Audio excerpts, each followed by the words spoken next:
desde el bloque Igualdad y Participación que integramos con Silvia Asburger, adelantamos nuestro rechazo al tratamiento sobre tablas del expediente que hoy se pone en consideración en esta sesión extraordinaria. Nos parece que no es la forma de desconocer el acuerdo político que se había logrado en labor parlamentaria, haciendo el tratamiento en las 5 comisiones de los 4 proyectos de reforma constitucional. Consideramos un error político la convocatoria a esta sesión extraordinaria y un doble error político hacerlo con un único expediente, que es el expediente del oficialismo, desconociendo los otros 3 proyectos aportados de reforma constitucional. Más, consideraba en algún momento que hasta era una sesión inútil, pero después de 4 horas de debate, creo que ha sido una sesión importante. La verdad que desde que estoy aquí en esta legislatura es el tema donde se ha debatido política de manera más profunda.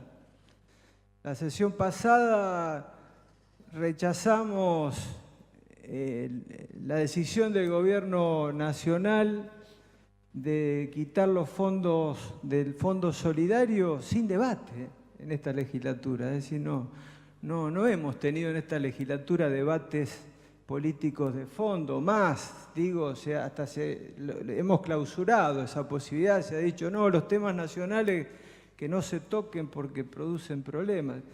Por lo tanto, rescato este debate, rescato la profundidad del mismo, rescato los conceptos que no han sido nunca, como se dice, como decían los griegos, ad hominem, o sea, descalificando al adversario, sino se han puesto fundamentos de por qué sí y por qué no. Quiero saludar a los ministros presentes que le dan relevancia a esta sesión. Pienso que el gobernador también está siguiendo esta sesión, como lo está haciendo gente, lamentablemente mucha menos de la que nos gustaría. En este momento hay 73 personas que por YouTube están siguiendo la transmisión de TV en vivo y una plaza que está lloviendo y está vacía.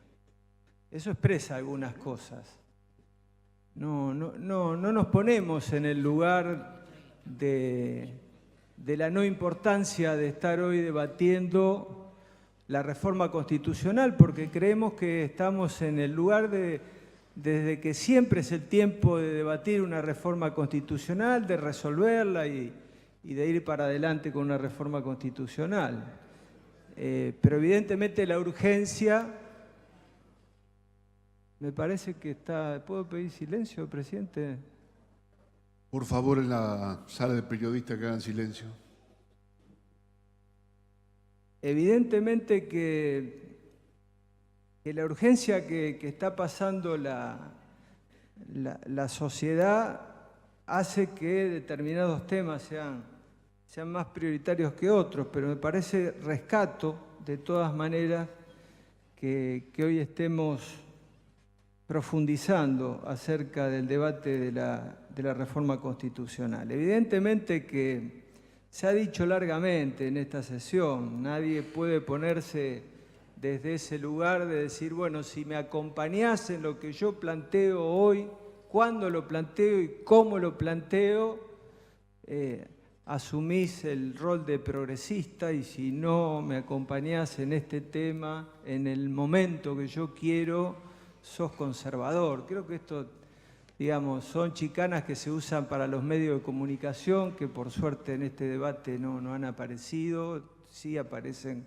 cuando algún colega hace algunas declaraciones por los medios, pero me quiero mantener en el fondo de la cuestión, de lo que yo creo que es el enigma, el problema, el misterio en la provincia de Santa Fe, de por qué no hemos sido capaces, porque tengo un gran respeto por todos los legisladores que han pasado en los distintos momentos de la política santafesina, han sido intendentes, gobernadores, concejales, presidentes comunales. ¿Y por qué la provincia de Santa Fe no puede tener la reforma constitucional? ¿Por qué no puede tener una ley de educación que hoy, después en la sesión, vamos a postergar su tratamiento y vamos a tratar que en 2 sesiones más podamos tenerla? Nunca pudimos tener una ley de educación en Santa Fe. ¿Por qué no podemos tener, como decían los diputados, una ley de acceso a la información? No estamos hablando de la revolución, ni siquiera del progresismo. Estamos hablando de temas esenciales que hacen hoy a una vida más justa y más moderna. ¿Por qué no tenemos una ley de defensa del consumidor en la provincia de Santa Fe? La tienen todas las provincias de Argentina. Entonces yo creo, hay una película que es el Código Enigma que determinó que los aliados derroten a los nazis con el descubrimiento del enigma y acortaron la Segunda Guerra Mundial, impidiendo muchas más muertes de las terribles muertes, millones de muertos de la Segunda Guerra. Descubrir ese código fue lo que permitió eso. Y acá se ha dicho largamente, el enigma de esto es la reelección del gobernador en ejercicio. Este es el tema que ha obturado históricamente la posibilidad de reforma constitucional en la provincia de Santa Fe. No hay ningún otro. Es lo que ha pasado. Yo vengo con Silvia, venimos desde una tradición política, desde una postura política que siempre sostuvimos, que el que juró por una constitución que no le permite la reelección no puede beneficiarse de un proceso de reforma constitucional. Lo sostuvimos toda la vida, porque no es ético, dijimos siempre, yo no estoy catalogando de no ético a nadie que lo haga, digo desde nuestra posición. Y en segundo lugar, y fundamental, porque es cambiar las reglas de juego. Y sostenía Norberto Bobbio que en democracia, cuando se cambian las reglas de juego, en realidad lo que se está cambiando son las reglas del juego democrático. Y las reglas del juego democrático hacen a la libre voluntad de las personas. Esto tiene que ver con la candidatura hoy del ingeniero Miguel Lisch, actual gobernador. No. Es lo que hemos sostenido siempre. Decía Guillermo Esteves Boero el 9 de noviembre de 1993, cuando se abordaba en el país la reforma constitucional impulsada por Carlos Menem, que aquí se hizo referencia, que fueron momentos de mucho dramatismo político en el país, de muchas confrontaciones de cada fuerza política. ¿Por qué? Porque se discutía poder. Guillermo decía, desde sus orígenes el socialismo cree en la necesidad de la reforma constitucional porque quiere el afianzamiento y el perfeccionamiento de las instituciones de la democracia. Por ello rechaza la iniciativa de llevar el problema constitucional argentino al terreno de la reelección sí o reelección no. Y sostenía, el socialismo le dice no a esta reforma parcial, que era la del 94, que se planteó con el núcleo de coincidencias básicas en el Pacto de Olivos, ya que la misma no es la reforma necesaria y posible para los argentinos obtenida a través del consenso. El gobernador Wiener envió el proyecto, como también se manifestó acá, de reforma constitucional a esta legislatura, exceptuándose de la reforma. El 28 de abril del 2010 dijo, cito textual, el proyecto de reforma dejaría de lado cualquier propuesta de reelección de nadie. Nunca fue mi intención y jamás lo haría porque no corresponde con principios éticos que para mí son muy importantes. Repito y subrayo, nunca fue mi intención y jamás lo haría porque no corresponde con principios éticos que para mí son muy importantes. Este presidente, durante su mandato también no alcanzó a enviar, pero se excluyó públicamente de la posibilidad de la reelección y el viernes 8 de noviembre, como está en los medios de comunicación, en el diario La Capital, Decía, nosotros los socialistas hemos jurado por otra constitución, que es muy clara en ese sentido. No creo que nosotros hagamos lo que hizo Infran, gobernador de Mendoza, y algún otro gobernador que modificaba la Constitución para reelegirse. Y la reelección del cargo de gobernador es tan importante porque estamos hablando precisamente del poder. El poder es el alfa y es el omega de la política. No hay política sin poder. Por lo tanto, siempre estamos discutiendo poder. No es una declamación abstracta, tiene una sustancia práctica. No es lo mismo estar en el poder que no estar en el poder. Por eso acá se dan ejemplos que no corresponden. No es lo mismo la reelección desde el lugar de poder a no estarlo, a haber sido en otra gestión. En un estudio de una ONG, que esta gestión consulta bastante, como lo vimos ahora en el tratamiento que tenemos de la Ley de Educación, que es el CIPEC. El CIPEC tiene un trabajo de diciembre del 2012, produjo un documento que se denomina la cancha inclinada. Cancha inclinada, dice CIPEC, desde 1983 se celebraron en Argentina 187 elecciones a gobernador. Por ejemplo, en el año 2011, de 20 elecciones, los oficialismos ganaron 17. En 7 de los 24 distritos no hay alternancia desde 1983. Formosa, La Pampa, La Rioja, Neuquén, San Luis, Santa Cruz y Jujuy, que ahora sí cambió, porque esto es del 2012, ahora cambió. Todas las demás se ratificaron, ahora cambió Jujuy, que ganó el radicalismo y Cambiemos. En otras 3 provincias solo cambió de signo después de una intervención federal Corrientes, Catamarca y Santiago del Estero. Desde 1983, sigue cancha inclinada, 58 gobernadores se postularon para ser reelegidos y solo 7 no lo consiguieron. Repito, presidente, de 58 que se postularon, solo 7 no consiguieron la reelección. Y termino la cita de cancha inclinada. En la elección a gobernador, jugar de local, dice CIPEC, es decir, ser gobierno, genera una ventaja electoral cada vez más pronunciada. Es decir, esto del 1983 demuestra este estudio, a hoy cada vez se ha profundizado más. La ventaja del oficialismo funciona independientemente de las virtudes de sus candidatos. Entonces, acá la cuestión creo que tiene su complejidad.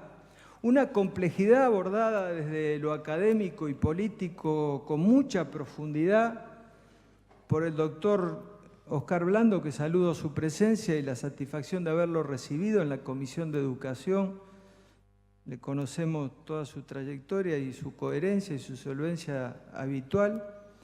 En ese libro del año 2002, Derecho y Política, muy consultado por los jóvenes estudiantes de todas las facultades, nos consta, del país, el doctor Blando dice, refiriéndose al punto del Poder Ejecutivo Provincial, abro comillas, estudiar la viabilidad de reelección del gobernador y vice por un periodo prohibiendo en cláusula transitoria beneficiar a las autoridades que correspondan al periodo de reforma. Cierro comillas.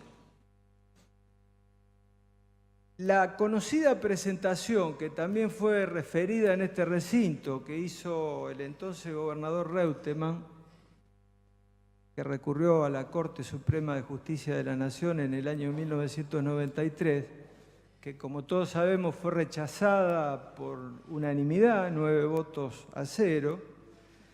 Es interesante releer el voto del doctor Carlos Fay, que con su acostumbrada solvencia, lamentablemente desaparecido, Fay decía, rechazando ese pedido que hacía el gobernador Reutemann, que se lo habilite porque no tenía este consenso en la legislatura, Fay decía, el artículo 64 de la Constitución de la provincia de Santa Fe, el artículo obviamente que no permite la reelección, no viola el artículo 16 de la Constitución Nacional, pues el diferente trato que asigna a quien ejerce el Poder Ejecutivo y el resto de los ciudadanos en orden a su postulación para desempeñarlo, nuevamente, no obedece a ningún criterio arbitrario o persecutorio, sino que parte de una consideración elemental, como es la de ponderar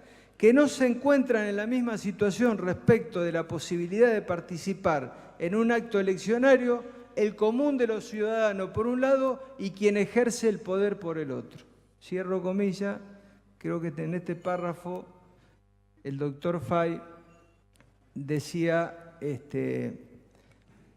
daba la profundidad de la complejidad del poder, de la discusión del poder. Hemos dialogado, hemos ido a todas las convocatorias, algunas no nos convocaron, pero algunas con el gobernador, que tengo una excelente relación con él, a dialogar este tema, con sus ministros, con legisladores del oficialismo, y sinceramente creo que después de esta sesión sería de buena política buscar lo que tanto se dijo acá, el camino de un consenso, para que efectivamente podamos no estar nuevamente en la provincia de Santa Fe en la suma cero y de no tener una reforma de la Constitución. Yo le decía, ¿qué es lo justo en definitiva? Porque cualquiera puede estar en el lugar de decir, bueno, para mí lo justo es tener la posibilidad de ir a la cancha. Spinoza, en su tratado de política, escribió un libro bastante grande sobre la ética, pero en su tratado político se dice justo aquel que tiene una voluntad constante de dar a cada uno lo suyo, e injusto, por el contrario, aquel que se esfuerza en hacer suyo lo que es de otro. Entonces esto habla mucho de la necesidad del consenso. Porque el consenso, si todos no toman una parte, y se habló del interés común y demás, de un proceso, no unanimidad, no estamos hablando, pero estamos hablando de que evidentemente es muy difícil que alguna vez se supere esa valla que parece infranqueable de los 2/3. Y yo creo que en este debate, a pesar de que es bastante difícil que podamos convencernos unos con otros, como decía al principio, rescato mucho el nivel que ha tenido y creo que nos vamos con alguna visión enriquecida que la teníamos antes del mismo.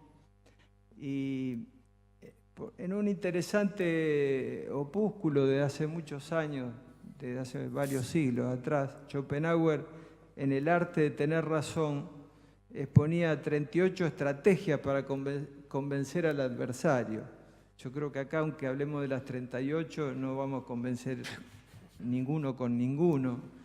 Schopenhauer se tenía fe que con alguna de las estrategias podía convencer al otro, pero él termina en la 38 diciendo que esto puede ser de verdad en teoría, pero en la práctica es falso. Con este sofisma se aceptan las razones, pero se niegan las consecuencias. Yo creo que muchos tenemos que aceptar razones y no negar consecuencias, y la consecuencia puede ser establecer un camino. Nosotros planteamos el nuestro, creemos que una reforma debe ser total desde el punto de vista que si hablamos de 50 años de vigencia del actual es contradictorio después decir que la vamos a modificar un pedazo, y que si decimos hablamos de la soberanía popular y creo que en esto todos vamos a estar de acuerdo, que la soberanía popular reside fundamentalmente en el pueblo. No podemos, no queremos, no debemos ponerle un cepo a los constituyentes para que electos con la libre voluntad de la soberanía popular puedan hacer una constitución adecuada en estos tiempos. Y nosotros estamos convencidos que se puede hacer el año que viene, en conjunto con las elecciones provinciales. ¿Por qué lo sostenemos? Porque queremos que la gente vote proyectos políticos. No estamos en el lugar, creo que nadie lo está, de que esto es un problema de especialistas en derecho constitucional. La Constitución Nacional es un proyecto político que en algún momento, como fue la del 53, que los sectores dominantes impusieron una constitución que después duró muchísimos años, décadas, un proyecto político del país, de unas minorías, que no incluía a todo el país. Creo que hoy estamos en condiciones, no estamos tan lejos políticamente como para poder sentarnos a diseñar una nueva constitución en diálogo con el pueblo. Por lo tanto, consideramos con Silvia que esto no es un debate suma cero, que hoy salimos enriquecidos, que debemos en esta legislatura continuar no solo con el tratamiento en comisiones, sino lo que acá se ha aportado. Convocar a los partidos políticos, a las fuerzas políticas, para que podamos buscar un consenso, para que desde nuestro punto de vista, nuestro aporte el año que viene, junto con las elecciones provinciales, podamos tener elecciones de constituyentes y en el 2020 podamos tener una nueva constitución de la provincia de Santa Fe. Gracias. Gracias, diputado.